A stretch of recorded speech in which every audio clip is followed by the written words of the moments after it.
Welcome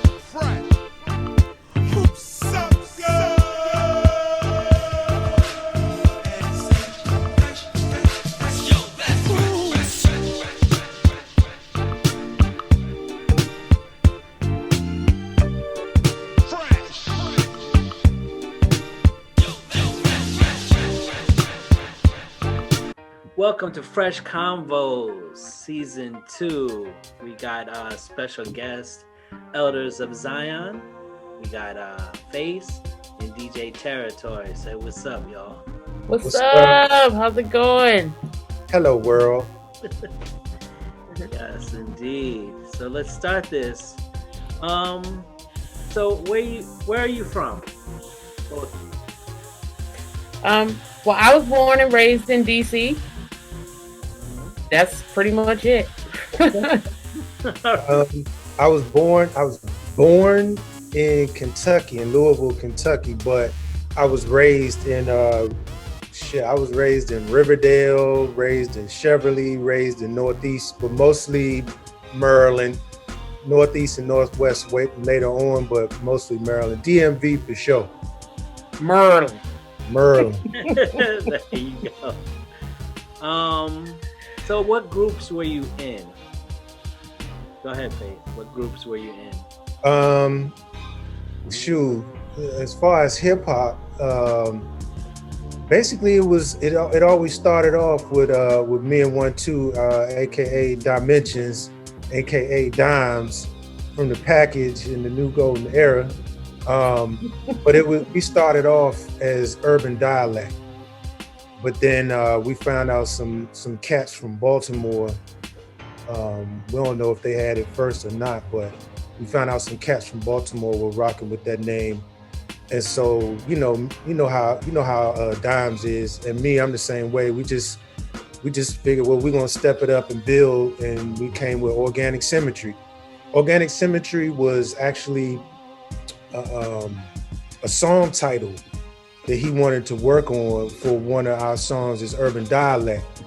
But I was always like, man, that's a dope name, man. That's a group name. So he was like, all right, that's what's up. So we became Organic Symmetry, and that's it. That's dope. Yeah, that's not the crew, of course. I know you get into the crew later, but group-wise, Urban Dialect became Organic Symmetry. Right. And then your crew? Infinite Loop, baby. You know what it is. Infinite Loop. Oh, you know what, man? I'm remiss. Forgive me too, because I also was one of the MCs, the later MCs of the DC legendary 3 Levels of Genius, 3LG. Forgive me for forgetting that. Yeah. But 3LG, word. Yeah, big up, shout out to that whole crew, Pun One, Head Rock, Blas, Platted Mind, who else? Kigo, Fudge Pudge, Diggy Dan. For sure. The old MCs, Brian Tusi, Ahmed Metalogic. Yeah. Dope. How about you, DJ Terratori? I don't even know how to back that up. Let's see. I was floating around in Blackburn Center in Howard, and I ran across these 2 guys, Phaser and Mouse of Earthbound, and I became one of the members of Earthbound. And then later on, I wasn't even sure, or I didn't even know, but later on in life, I was also told that I was an honorary member of the Amphibians, but I'm not quite sure if that was, I was like, really? Yeah, of course you are. So, but yeah, that's pretty much it. I mean, I hung with the Loop, but I wasn't a member of the Loop, But we all hung together, so it was, that's pretty much it. So, how long have you two known each other? It's gotta be close to 20 years. Over 20 years. But yeah, like 20, 22, maybe? Yeah, actually, wow, yeah, 95, 94, 94. So basically, yeah, about 94, Yeah. about Yep. 20 years. Wow. Ooh. I know, right? That's a wow. Yeah, I'm talking about close to 20 years, damn near close to 30. Yeah. What got you into DJing? Me. Oh. I did. Ah. No, go ahead. Oh, okay. I thought you was going. Well, me, when I first got into hip hop, that's what I wanted to do. I first started off. I was a house head because I came into hip hop from being back at school in Baltimore at Morgan State, and you know, at that time, go-go, hip hop, and house music and reggae, it was all, you know what I'm saying? It was like that. So I was a all of those head, you know, but especially a house head at the time. So I started off wanting to be a house DJ. And then as the hip hop started wearing on me more, like, you know, kind of getting up in me more, man, Rebel Without a Pause. I remember hearing that. And I remember hearing, I can't even remember which KRS-One joint it was, but I used to hear those all the time. And then I picked up the albums and I started noticing that the samples they were using was stuff that was in my pop's crates. And I was like, oh man. So I just started playing around. I had an old ass Casio SK1, like 1 second of sampling time. So I'll make the start, stop tape, the pause tapes and stuff like that. And then I just wound up doing beats. But as far as DJing, I started off wanting to be a house DJ from being in school at Morgan. That's dope. Wow. That's dope. Now, how about you, DJ? Me. So, for a brief moment in time, I lived in Florida, in the 80s, late 80s. And so I kind of got into it in high school.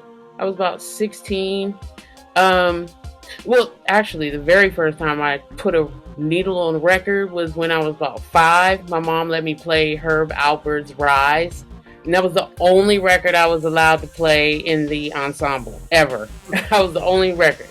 So, but about 16, some friends of mine had this huge coffin and they would bring it to school for, you know, little things that they would do or whatever. And I was just interested in it. And I would go over there and practice. I wasn't really really good or whatever, but my friend put one of those, he taped one of my sessions, and there was a radio station, Power 96, and they would have these competitions, I guess, you know, for, you know, amateur DJs that send their mixes in for whatever. And he sent the mix in and I heard it on the radio and I was like, oh my God, it wasn't really all that good, but it was awesome. So that's what pretty much started it. I was like, I want to hear my shit on the radio all the time. What kind of music do you enjoy spinning? I enjoy spinning jungle, hip hop, house, all variations of house. I like jazz, but it's kind of hard to spin jazz, so I just end up like, you know, playing it and just, you know, not really mixing it, but playing it out. But that's pretty much it. When did you move to the West Coast? Ooh, which one you want first? Cause say it again. When did you move to the West Coast? Officially? Both of you. Well, shoot, I just kind of got here the last few years. You know, and with this pandemic that's going on, I'm just like, you know, I need to figure out what the hell's going on. You know what I mean? Just fine, start all over, you know? But yeah, Faces, I think he's been out here a little longer than that. Yeah, I've been out here since about 2004. That's wow. Okay. Yeah, about 2004 is when I came out. Yeah, I transferred with the with my job, but the whole deal was really like it was an opportunity to get into the music scene out here for real. That's what the transfer was really about. But I came out in about 2004. How is life over there compared to DC? Man, besides the weather, I mean, you know, DC is beautiful in the autumn, you know, the trees and the cherry blossoms, you know what I'm saying?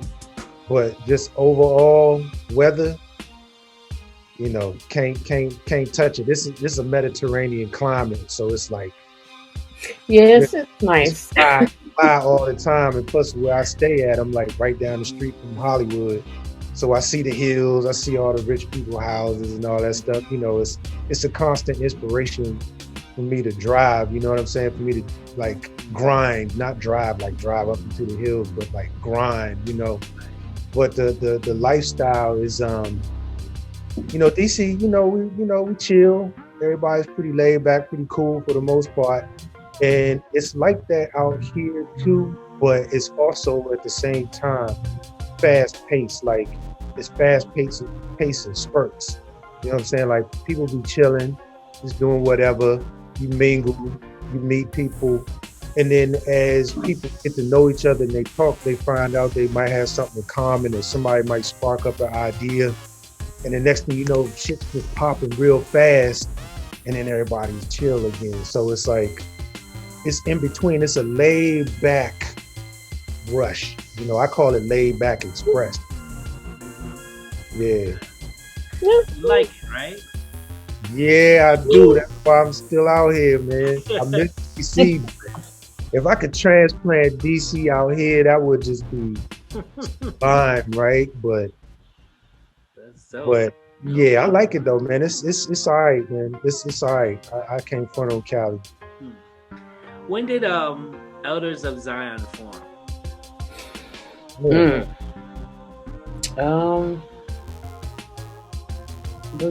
Last couple years ago.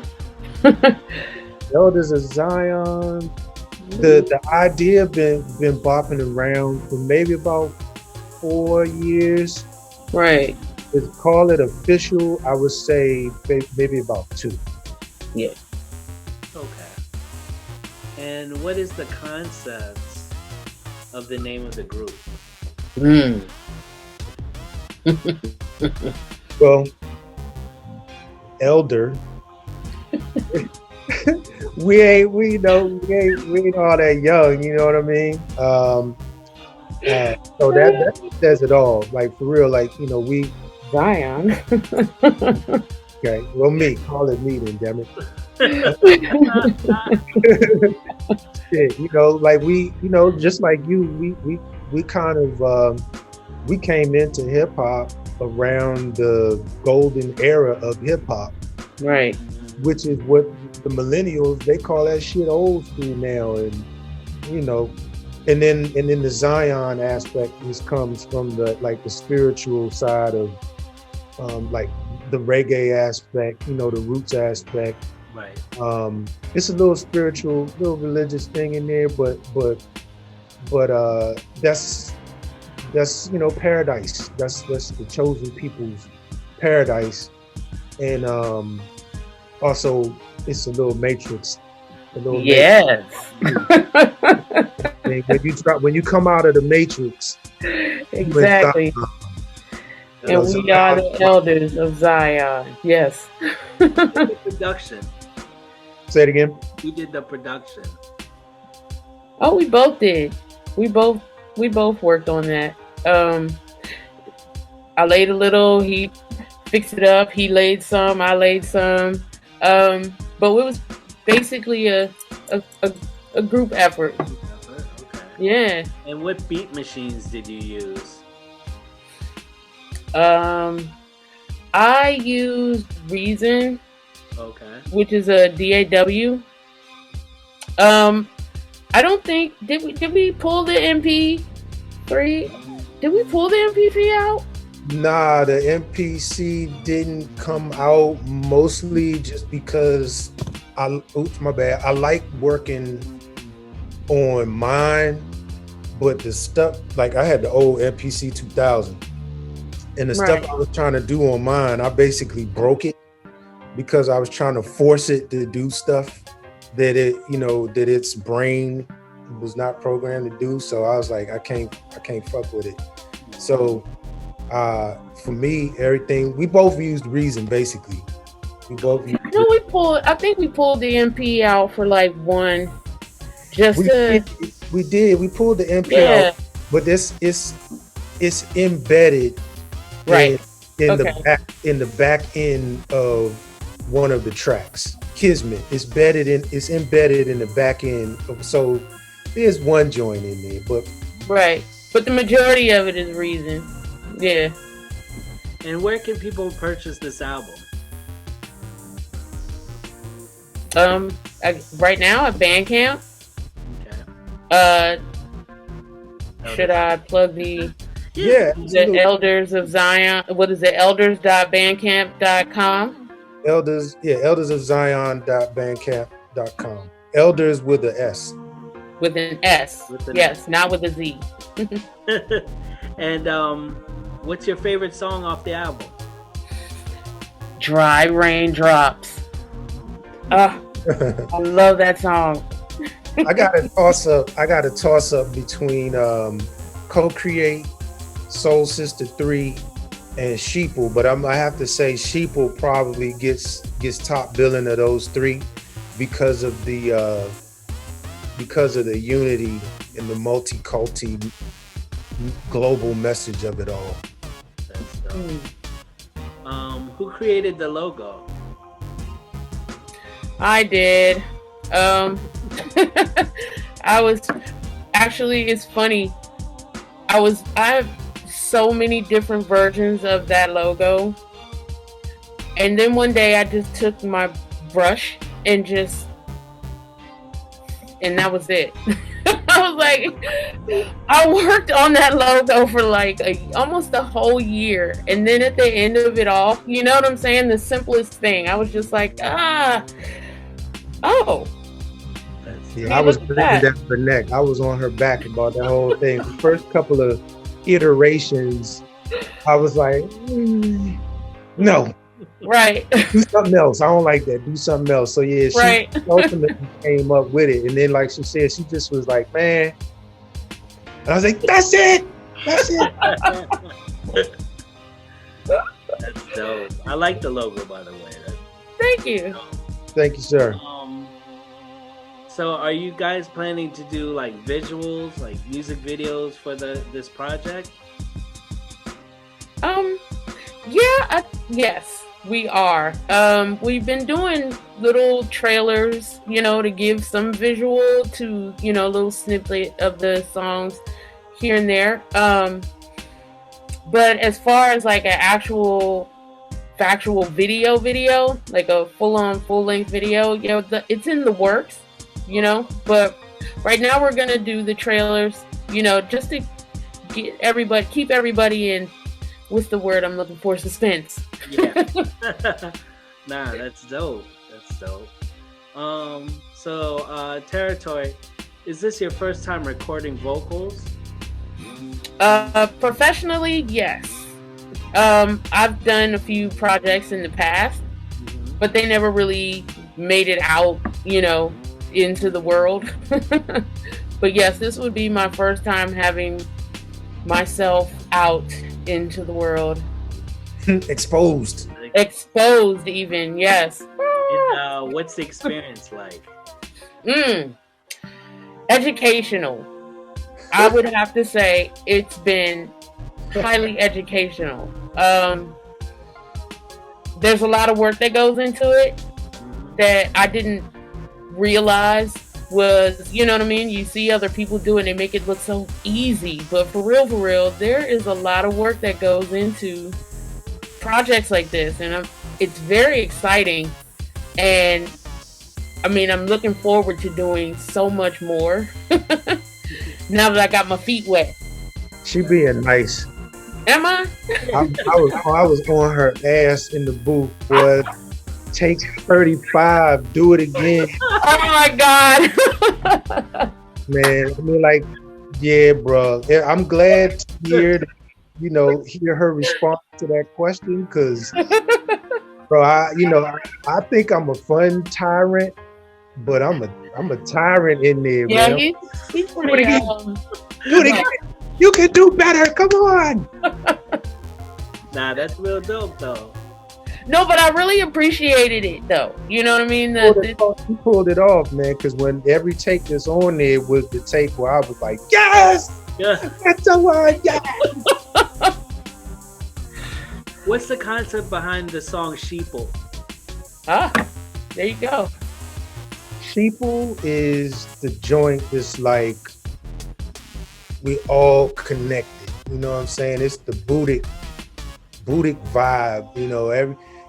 Everybody is insulated in their own particular world. It's billions of people on the planet, so there's billions of worlds in one world, right? But ain't nobody really any different than anybody else. Some people got better jobs or more fun jobs, so it seems. Some people live in nicer climates. Some people are afforded nicer material things, what have you.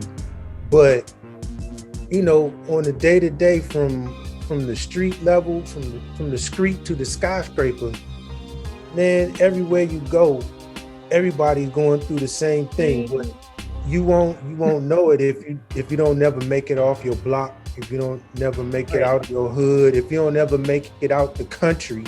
You will never know that the slums here are like the slums in China, or like the favelas in Brazil, or like the bricks in the UK or somewhere. You know what I mean? So it's like the one time where people can finally realize that everybody's going through the same thing. It's like maybe we can finally have that Star Trek moment, and everybody just be like, all right, this race shit is some bullshit. We all succumbing to the government, so we all going through the same thing. So it's like, we all sheeple, Yeah, that's dope. So what's the meaning of the title of the album, Eff Balm? Well, you know what an Eff Balm is, right? What's your meaning? When somebody says fuck. Right? And so, the world is, in some aspects, you could say the world is fucked, right? But at the same time, like for real, on some hermetics, like the world is still beautiful. Being alive is beautiful. Regardless, every day that you got breath, there's a chance that you can do more, there's a chance that you can do better, there's a chance that you can raise your station, so within what could be called a fucked up situation, we offer this musical and lyrical gift kind of as a salve or a balm for the wound that that could be some people's everyday life. So it's an Eff Balm. Right, because you spelled it differently, right? Right. B-O-M-B, right? Yeah. So definitely a play on words. Yeah, that's dope. What are your U Street memories? Oh, U Street memories. Let's see. I remember Nyala. I remember. Oh, do I remember Nyala? Yes. And State of the Union. Spinning in the back of State of the Union, going to see Sam at State of the Union. Coffee House. Lord have mercy, Coffee House. Bar none. Yeah. If I was at State of the Union or Nyala, I wasn't at Bar None, but I didn't go there as often as some. But I remember bar none too. Just walking up and down U Street back then had a weird feeling to it. Like we could be there and it was a safe place. You know what I mean? There was really not a whole lot of controversy or, you know, I don't know what's the word I'm looking for, but it was awesome. It was an awesome time. U Street was home for sure. I mean, as she said, safe zone.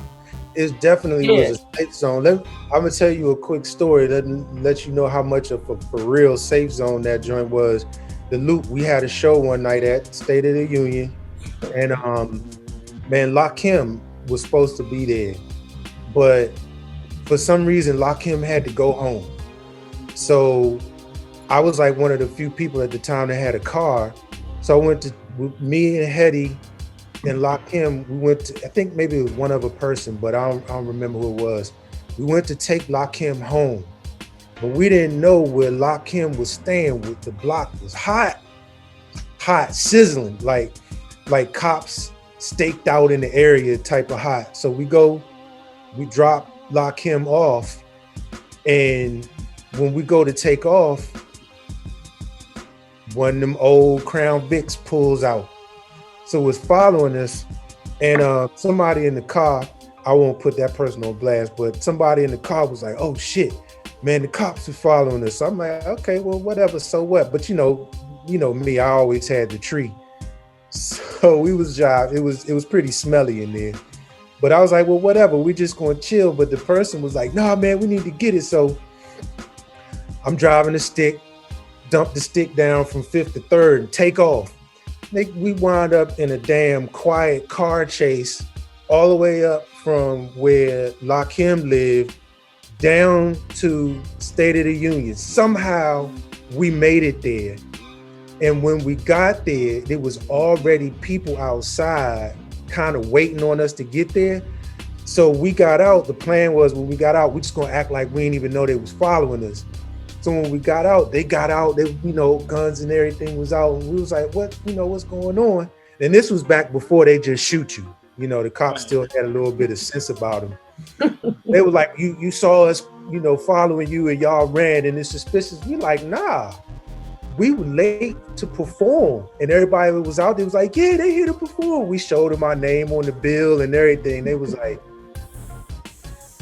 okay, we're gonna let y'all go. This is a different scenario. So man, if it wasn't for U Street, right, being home and all them people knowing, man, that would have been. So that's how much of a safe zone and home U Street was. So that story, all those places she stayed, yeah, all those places she said, and El Tamarin and the grill.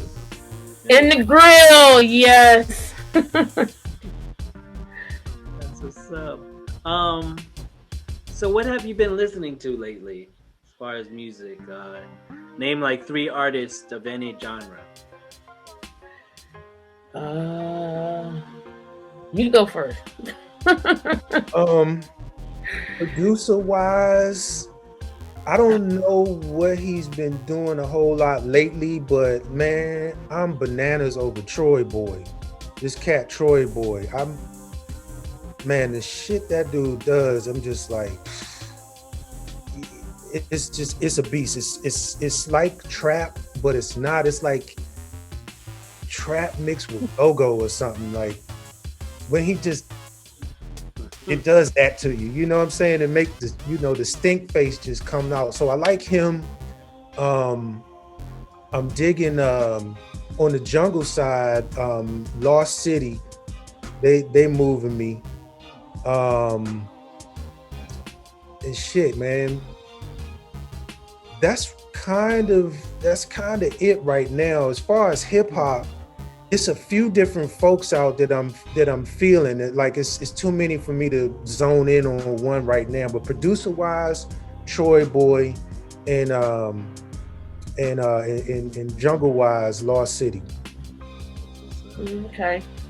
Well, I've only really been listening to our album and us. And Luke Vibert did a whole jungle album that I had never heard before. And I was blessed with a copy of that in DC recently. So it's been on my, what do you call that? The repeat. You talking about drum and bass for Papa? No, sir. I'm talking about a whole new other thing. Wow. And it's really hard too. Not the jazzy Luke Vibert that we're used to. Right. But I've been listening to a lot of Luke Vibert. That's what's up. That's dope. Mm-hmm. As DJs, are you gonna DJ live on IG or Twitch? And what's your thoughts on DJing online? Well, we've actually done some Twitch. We did the Free World Festival earlier this year. Yes, I'm sorry. We are in 2021 now. Yes, I'm sorry. Late last year. We've done a few IGs. But IG has got this thing where, you can only do an hour, and if they start to hear what what you're playing, and if it's, they pick up on it, they might turn you off. Right. So we might stick with Twitch a little, a bit more, because even if they do silence your music, you can still hear it. You know what I'm saying? Like, you just press play. So they don't take your stuff down. But, yeah, I think that, and maybe Mixcloud. I hear Mixcloud has a nice live avenue that we probably will be venturing down in the near future. Yeah, definitely. Mixcloud has been ramping up their live capabilities since COVID. That's where you can find most of my mixes. Yeah. Or Mixcloud, Raphael 7. Yeah. That's dope. And what are your thoughts about DJing online? Like, I know it's different from like DJing at a venue. It still make me nervous. Either way, huh? You can have 5 people, you can have a few thousand people or more, it's the fact of knowing that somebody is getting their voyeur watch on you. You know what I mean? You still live, you still, what I'm saying? Like, if you mess up, yeah. You know what I'm saying? It's out there, but I like it.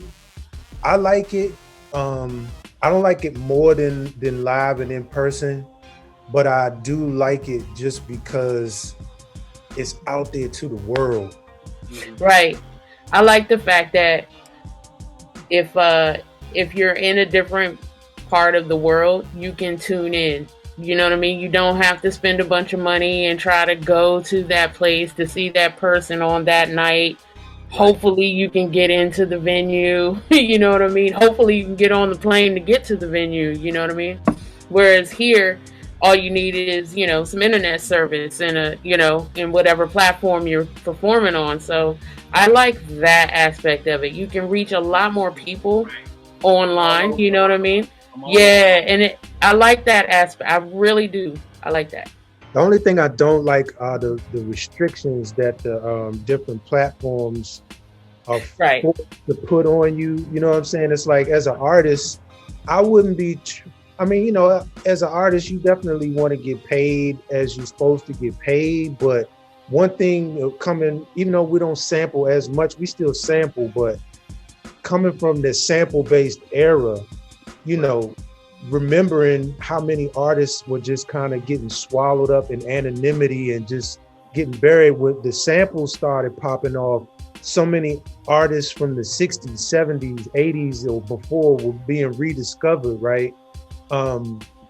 Like, as an artist, if somebody is spinning me, I don't give a shit. I would like to get paid, but there's benefit in exposure too, right? So So the fact that they shutting so many people down because you don't have permission and stuff like that. Like, I think that's whack. I think at the very least, it's like, okay, well, if you're not gonna pay the artist for whatever reason, you know, you're not, your DJ status is not at a point where you can pay, or the platform you spinning on is not at a point where you can pay, then definitely playlists should be given up. You know what I mean? Like how you see in some like promo videos, YouTube videos, the people who are cognizant of these things, they'll put a little small thing in the corner that says, you know, who the music that they're talking over, who that music is by.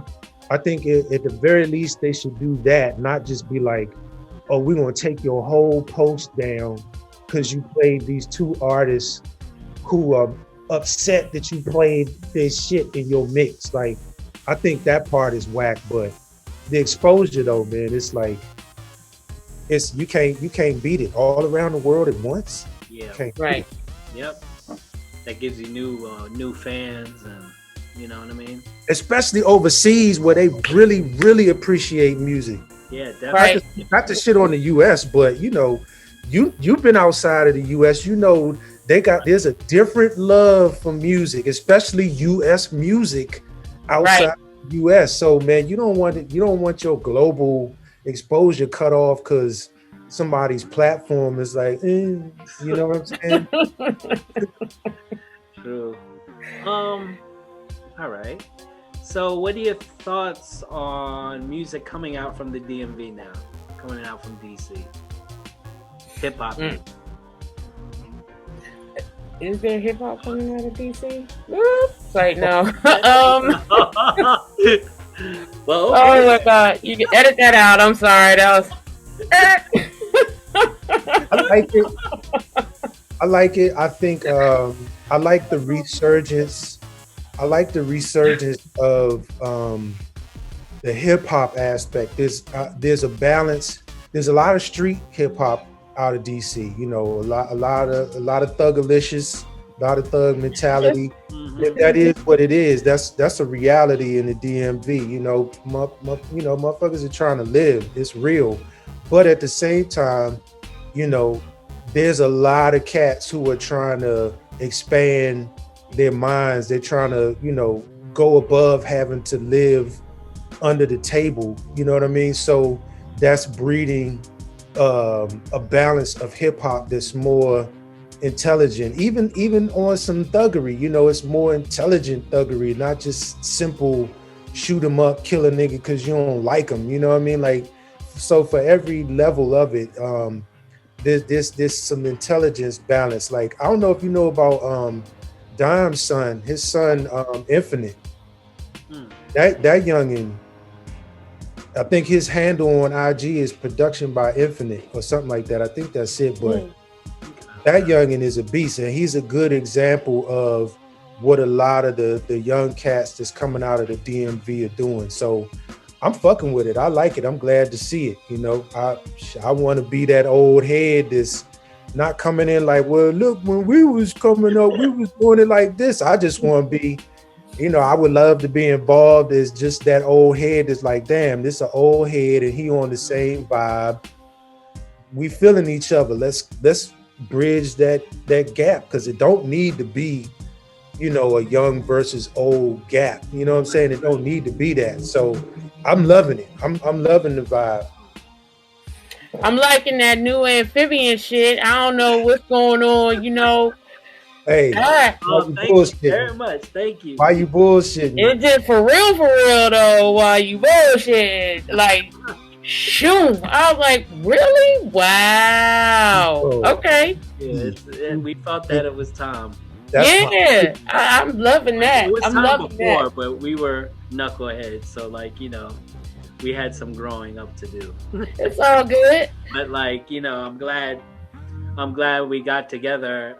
Well, funny because like the beginning of COVID, right? Got everyone together, and then we just started from there. So that's it. Yeah, there's like a few positive outlooks that this pandemic has actually, you know what I'm saying, brought about, and this is one of them. I'm really digging that. Right.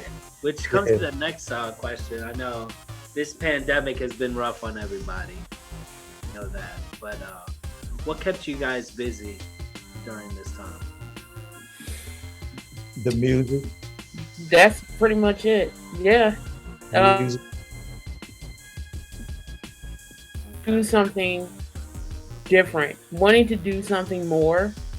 And definitely, you know, not, I don't want to sit around and twiddle my thumbs, you know what I'm saying, and do the same thing that everybody else is doing and complaining that the pandemic is this and you know, like, nah, man, let's do something. So we put our minds together and we're just like, let's just do it. Let's do it.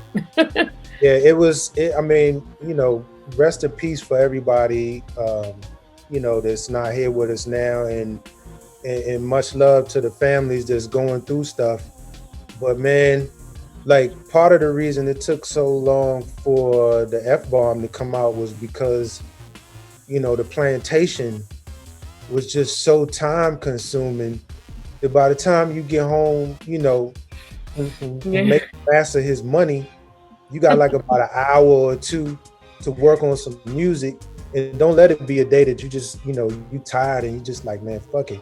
So the pandemic hit, and really that was the opportunity that was needed to go in on that project. And, you know, for us, it was kind of it was definitely it was a definite portal, or definite, I don't want to say blessing, but maybe I'll just say opportunity. The universe provided an opportunity, because for about maybe 6 months before, I kept talking to Terratori. I was like, yo, man, what if we had the opportunity to be like how it was when we was in college, or the early U Street days, when you had way more time to work with music? What if the universe gave us that opportunity?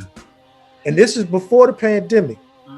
And the pandemic hit, and I was like, oh shit, man, the universe is speaking. If we don't do this album and do it well and do it now, right, the universe gonna suck up all our skills. We ain't gonna never have another creative moment. You know what I mean? Like, the equipment just gonna break. You know, we're never gonna like. The universe is giving us this opportunity. So that's what has happened with us for the pandemic. It's just been creativity. That's the same for us.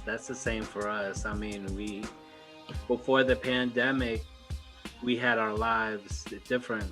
People had jobs, people had nightlife jobs, and, you know, we wouldn't have time to get together and talk about it, or we would, but then we would like go to our different lives. This pandemic was sort of like, you know, you don't want to call it a blessing, but it was at the same time, because it gave us time to create and time to like get together and build something. So that, I mean, you know, I can definitely relate on that. It's like a blessing in disguise, sort of. Yeah, it's like you're healthy. I swear, if this pandemic never happened, I don't know if the Amphibians would be coming and would put out their music right now. Okay.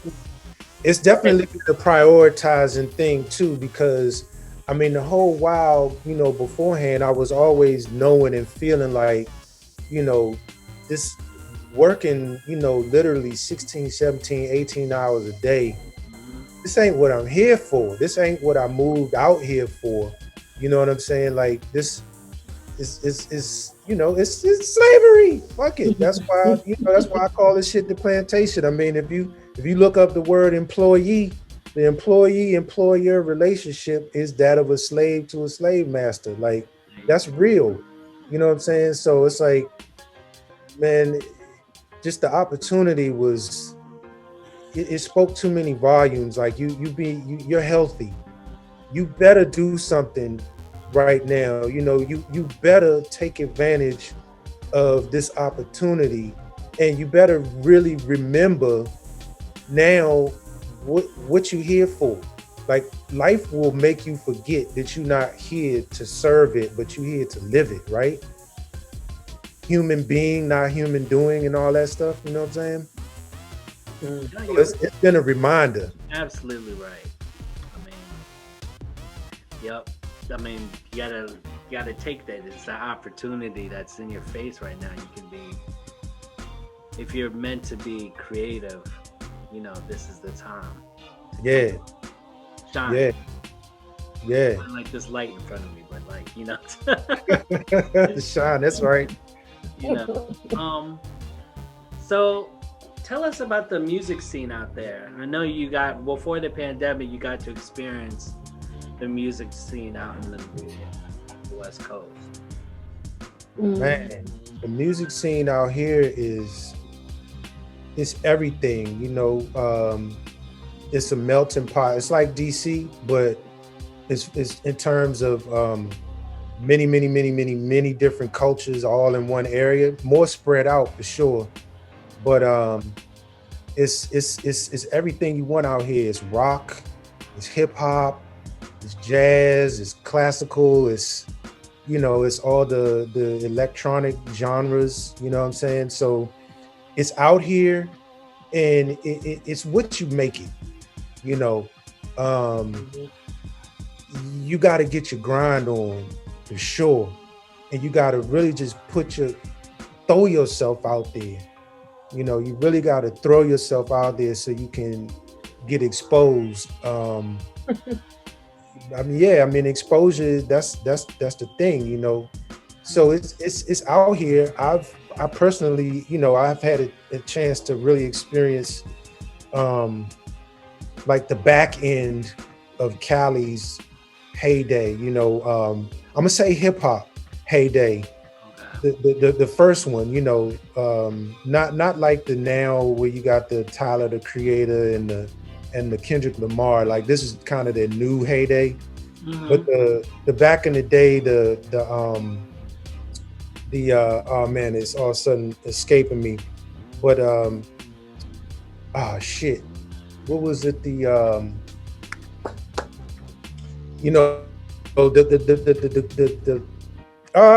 it's where Jurassic 5, Freestyle Fellowship, Black Eyed Peas, you know what I'm saying? All that whole movement, all of a sudden it's on the tip of my tongue and I'm forgetting it. Joey, you know what it is. The Good Life? The Good Life, yes. I mean, I came right on the back of that. I mean, like, I got to kick it with all those cats. I even got to kick it with will.i.am like twice. You know what I'm saying? Just before Black Eyed Peas blew up. Like, it, you know, it wasn't no like super duper hangout. But just, you know, a couple of times, you know, we wound up in the same spot and it's like, oh, okay, what's up? But then the nigga blew up and, you know, that was what it was. But like, really got a chance to kick it with cats like AC Alone, Peace, those cats. Got to kick it with Planet Asia a little bit. Medusa, shit, man, a few different. So I got to come out on the back end of their heyday. So that was pretty cool. That whole vibe was just like camaraderie. You know, everybody wanted to see everybody make it. So that was a nice thing to come out here into. That's dope. And Terratori, I hope you get to experience the music scene out there.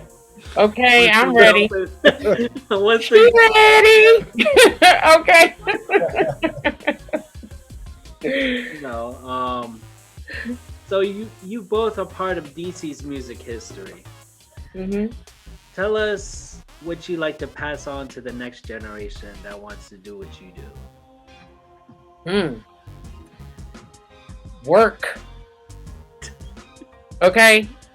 Go. Don't pull everybody else down. Do your work.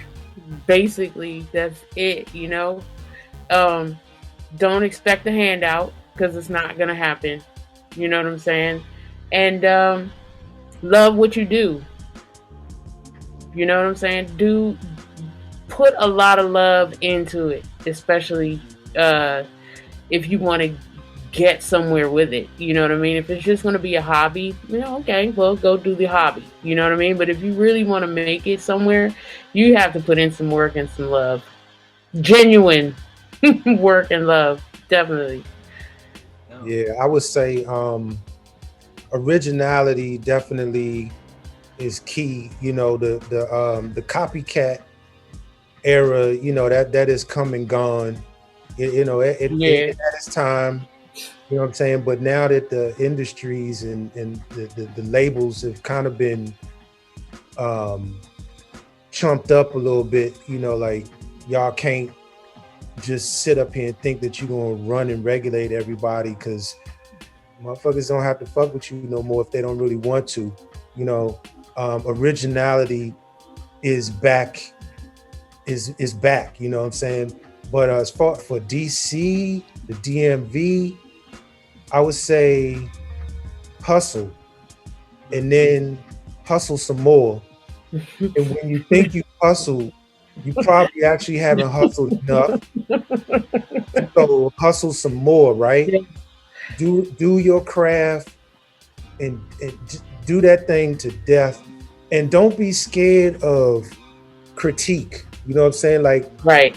If somebody tell you your shit is whack, ascertain if that person is a hater or not, right?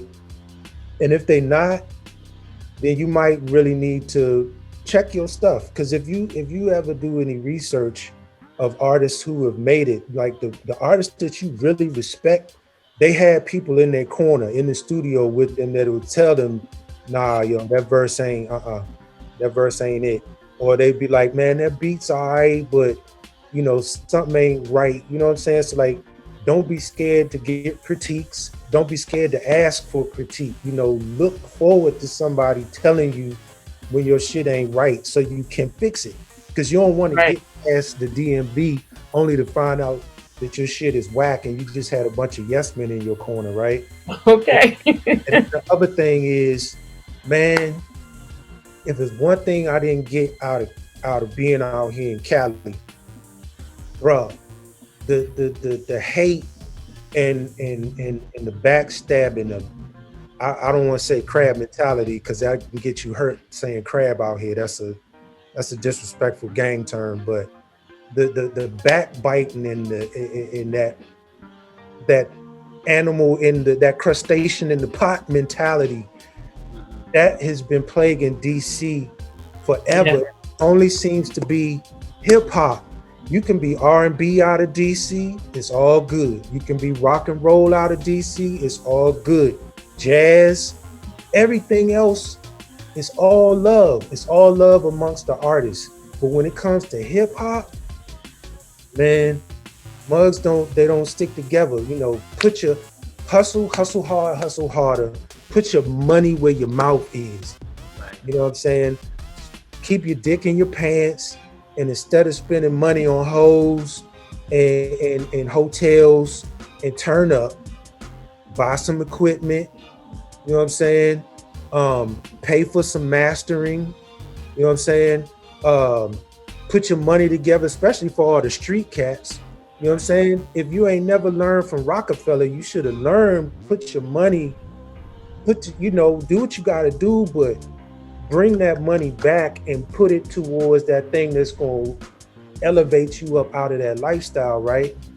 Put your money together, and then when you start to get some buzz, don't get big-headed at that point. Keep rocking and rolling. Make sure y'all all stick together, and don't be so quick to want to go off and do your own thing now that you got a little bit of buzz, you know, within 95, within the Beltway, you know what I'm saying? Like, wait till your crew done been on 1 or 2 or 3 world tours. Get out there, and then y'all can start to express your creativity in your own individual ways. And that's another thing, and this would be my last thing. Be upfront with each other. If your thing is to be a solo MC, don't keep that on the dolo and be in somebody's group. But for real, you just waiting to break wide or break left because you know you doper than everybody else in your group. You need to be that one in your group to tell everybody, or tell the other MC, or tell the weak link MC, hey bro, elevate your shit a little something. You know, like you might want to rewrite that whoop-de-woo, you know what I'm saying? So that way, when you do finally blow up and everybody got exposure. When people start to branch off, it's all love. You encourage each other, do your thing, right? You be more apt to include each other rather than be like, man, I ain't fucking with that nigga. I always thought he was whack anyway. You know what I'm saying? Because one thing you've seen also in this world is once you get up there, you ain't gonna stay up there forever. Right. There's gonna be a point where even if you don't come back down, you ain't gonna be up there. Let me say out there versus up there. You know what I'm saying? So at some point, you're gonna have to come back home, or you're gonna see your mans and them at the club or at the grocery store. You're gonna see these people and you're gonna want it to be cool again. So like, man, DC just love each other, man. DMV love each other. Stick together, work together, and put your money where your mouth is. There it is. That's dope. Very dope, man. So what's next for Elders of Zion and you as individuals? More. Did you say more? More. Yeah. More. MORE and MOOR. Yeah. A little bit more. Yeah. I'm feeling, me personally, I'm like definitely wanting to continue to explore the house realms that we've been tapping into, the jungle realms, the drum and bass realms, but maybe hunkering down or anchoring a little more straight hip hop, trying to figure out if we want to play with the samples again. Yeah, we didn't do any samples, did we? We didn't do any sampling on this album. I want to sample. I love sampling, and you know, I'm not bragging, but I'm bragging. You know, I cut chop with the best of them. He love his samples. But bro, I don't like paying that money, man. Yeah. So it's kind of hard to pick. Yeah. Hey, or something, you know. Yeah, that's what I'm thinking. Like, I think we might have to re-explore the old school, the basics of hip hop, but just step it up to a point where we don't have to pay nobody. You know what I'm saying? So just more and deeper, and I think there's that word again, but more exposure. Right. Definitely want to go just more exposure. Like right now, we've gone wood enough to build a fucking log cabin. So it's like, well, let's build a log cabin then. Shit. Okay. With the fireplace. How about that? With the fireplace. Build it up. You can just build it up to however fancy you can get, you know? Yep. Like, you know, log cabin. I got a pool. I got this, got that, you know. Yeah, because I seen some log cabins that's phenomenal. So, you know, one thing we definitely doing is, especially with this first album, with the number of tracks that we got, like, we're going to wind up having at least a nice catalog. And I've found that, you know, a lot of artists that hit when they finally get serious, because I'm going to say we finally, as an artist, I'm finally like really, really serious. With the Loop, we were serious. Right. With Organic Symmetry, we were serious. But like I said, when we felt like we had hustled, we hadn't hustled enough. That's just real. We needed to hustle probably 5 or 6 times more. So I'm going to say now, as a more serious artist, you know, it's just stepping it up, getting more exposure, and kind of hunkering down in our foundation. That's dope. Are there any artists you want to work with in your future projects? Do you want to collaborate with other artists? Family-wise or on a different level? Family-wise or YouTube-wise? I don't know. Anybody. Sure. The Amphibians. Erykah Badu. It's just something about her. I really would like to be in her presence, and look, you put that energy out there, it's gonna happen. I'm sure it will. Yeah, fun. I like Erica. Yeah, I think Erica would be No pretty joke. cool. I think she'd like us. She ain't no, Um, I'd like to work with like Goldie and Ronnie Size. These are jungle artists. Right. Old school. Um, their music. I like their tracks. You know, do a collaboration with them. You know, would be pretty cool. Just want some old school shit. um, Amphibians. Did I say? Did I mention them? I mentioned them already. Oh, okay. I was just making sure. Oh, that'll happen. That'll definitely happen.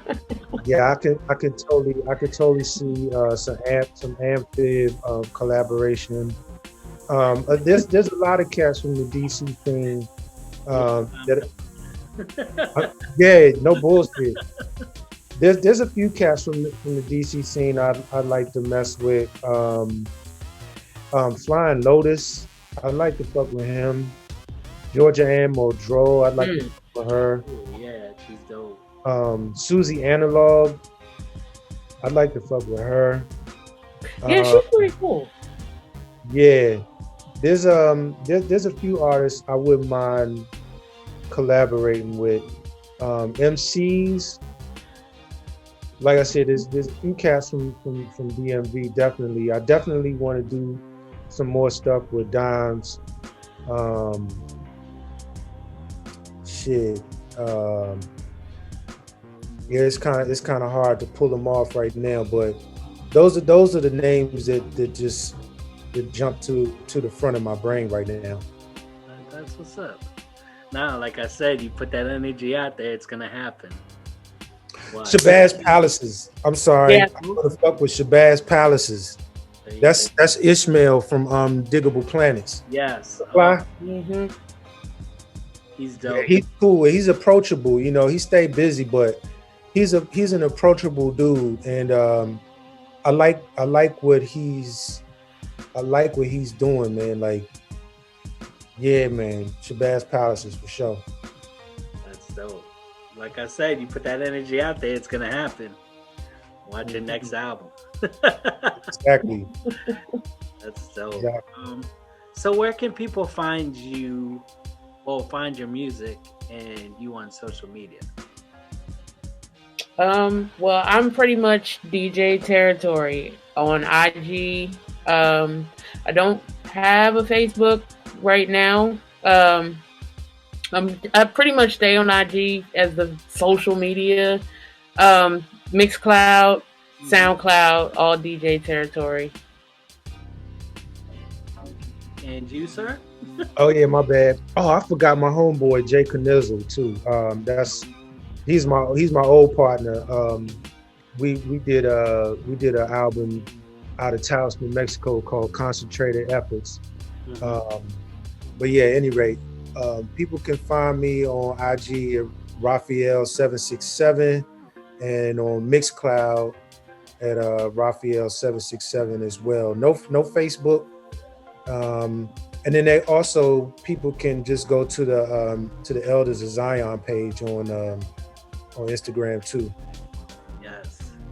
Elders with an S, Yes. not a G. Yes. Elders of Zion _ official. Official, yeah. Heard the Eff Balm.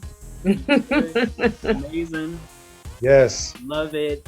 I mean, I would suggest it for everybody to hear because full out energy. It's dope. Hopefully, like soon we get to see them perform.